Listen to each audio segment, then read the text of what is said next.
Let's get to the Sixers thing and specifically Paul George.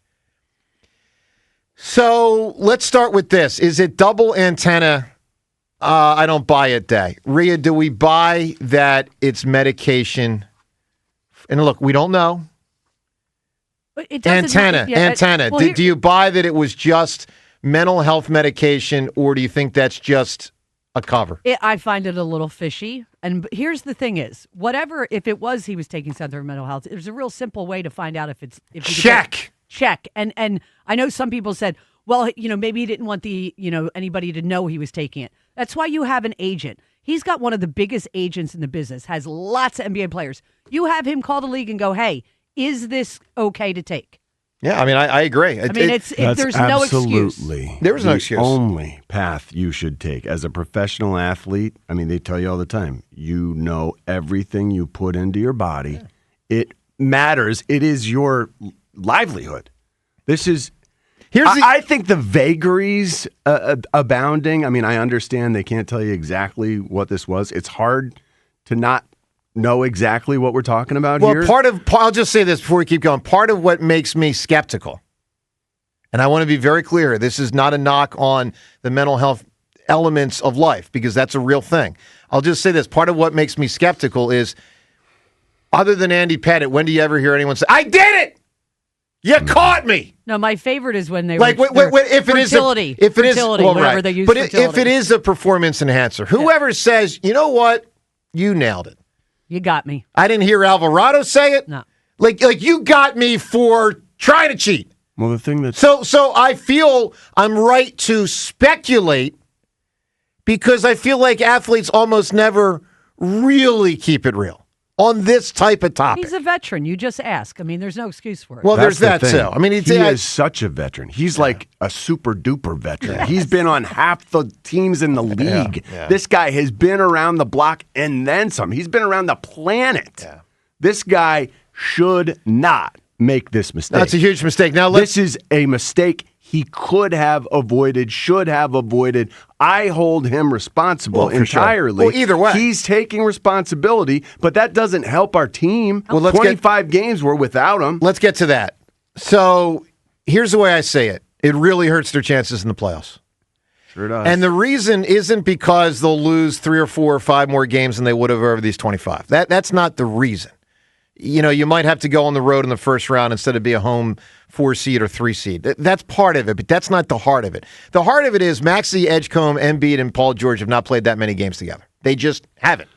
Last year... They've played like 17 games. Yeah, last year Edgecombe wasn't here, and, like Embiid and Paul George were barely playing. So even the main 3 last year barely played together. And then this year... 17 games, 365 minutes total. Of those 4 players. Those 3. Well, I need the 4. Embiid, Maxey, and Paul George are 17 games, 365 minutes Someone together. find me the Edgecombe. Throw Edgecombe in there, because obviously it's less than 17. The point is, I know enough about basketball to know this. You got to gel. 0-1 Sixers really cool, by the way, over the weekend. Part of what made the 0-1 Sixers, it was like their third year together. 99... 2000, 01, not all parts. Yes, DeCamara was brought into trade deadline, and that actually was wonky down the stretch of the regular season. That was part of why the record dipped there. So you need to play together, and now these guys really won't have much played together, and that's going to hurt. That is going to hurt them in the playoffs, that they are barely going to have time together of their main 4. Edgecombe, Maxey, Embiid, Paul George, not much time together. That is not good. 215-592-9494. What do you make of the Paul George situation? James, I know you don't know, because how do you know? But do you buy the explanation? No. Honestly, I at this point in where we're at with this stuff in these leagues, I'm almost never going to believe it. To the point that everyone's made, this guy's been in the league for a long time. He knows the rules. He knows when you put things in your body, there's the potential of it, causing this. It is what it is. I don't buy it at all. No. So you think it was with sinister intent? Because here's the deal: it's either sinister intent or it's not. Yes, I think it's one of the. When I say sinister, you know what I mean. Sinister was a strong word, but yes, I think he knew what he was doing. The edge, and I'm not talking about you two. Paul George, his statement. Here's what Paul George. This is what Shams reported over the weekend, Paul George's statement. Over the past few years, I've discussed the importance of mental health, and in the course of recently seeking treatment for an issue of my own, I made the mistake of taking an improper medication. I take full responsibility for my actions and apologize to the Sixers organization, my teammates, and the Philly fans for my poor decision-making during this process.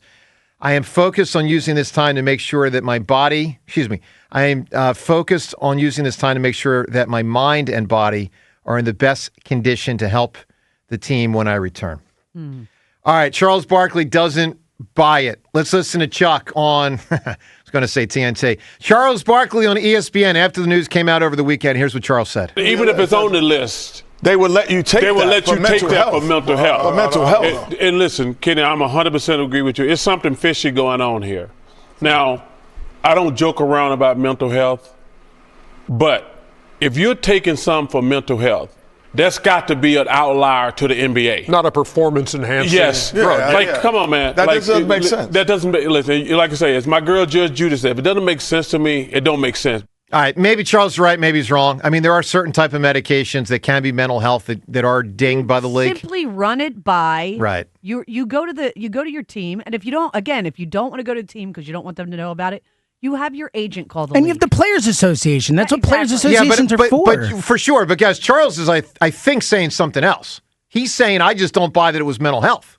Oh, yeah, no, that could be a case. I mean, 100%. That's a whole different. Oh, 100%. I mean, my interpretation of Chuck there is he's saying, I don't think that the explanation is what the issue was. Listen, the people are afraid to say that they're not taking somebody's mental health seriously. Okay, that's obviously. And people don't want to be sued for saying, I think this player did it for a performance enhancer. Exactly. I mean, I can say he might have. He has I don't know that he the did. fact that some people don't believe him because all you had to do was have your agent check or have the Players Association but check. that's only, to me, Rhea, that's half of it. The other half of it, or maybe 90% of it, is when a player gets caught, does he say, you know what I did, ladies and gentlemen? No. I intentionally cheated. My body is breaking down to an extent. I'm aging, and I used a performance enhancer to try to be a better player. Never gets said. One player. Andy Pettit was the closest. No, he did it. Now, Pettit's the only one I know. Said for injuries. Injuries. It was 20 years ago. Yeah. So part of the reason why I think it's fair to speculate, and guys, let me be clear. Everyone tuning in, listening, like, I don't want to speculate. You guys want to speculate? I don't want to speculate. But part of why I feel, are in a position to speculate is because I feel like we never get the truth. Like, James, did you feel we had any truth about the Jose Alvarado situation? Of course not. No. Nope. So, I want to believe Paul George. Doesn't mean I do. So I've discussed, his quote is, over the past few years, I've discussed the importance of mental health, and in the course of recently seeking treatment for an issue of my own, I made the mistake of taking an improper medication. And it could be true. Charles is saying he just thinks that's a bunch of baloney. Yeah, that's what Charles Barkley just said. The medication, whatever it is, I know that football-wise, we had a list of all sorts of medications that you could not take. On our list, some of the things were ephedrine. Ephedrine was one that was once allowed to be taken, and then they banned it in, around 2000. Okay. So it was tricky. And you could go to your team and ask, hey, can I take this stuff? This actually happened to me. My team provided, this is when I was in Oakland. Okay. The team provided a medication called Backwell.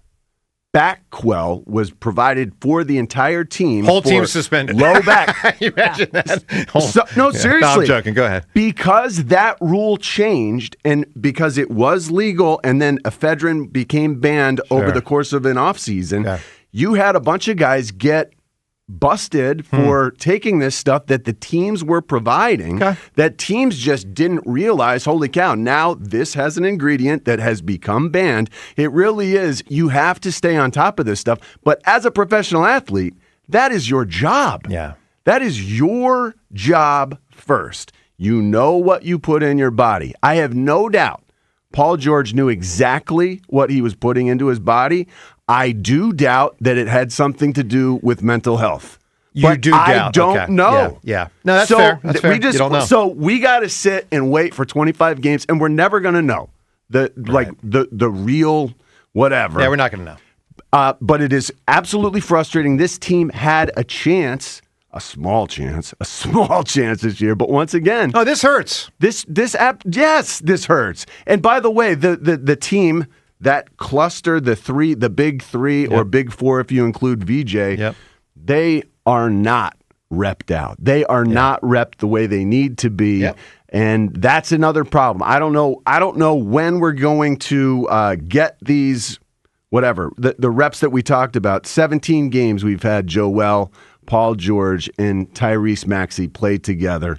Total of 365 minutes.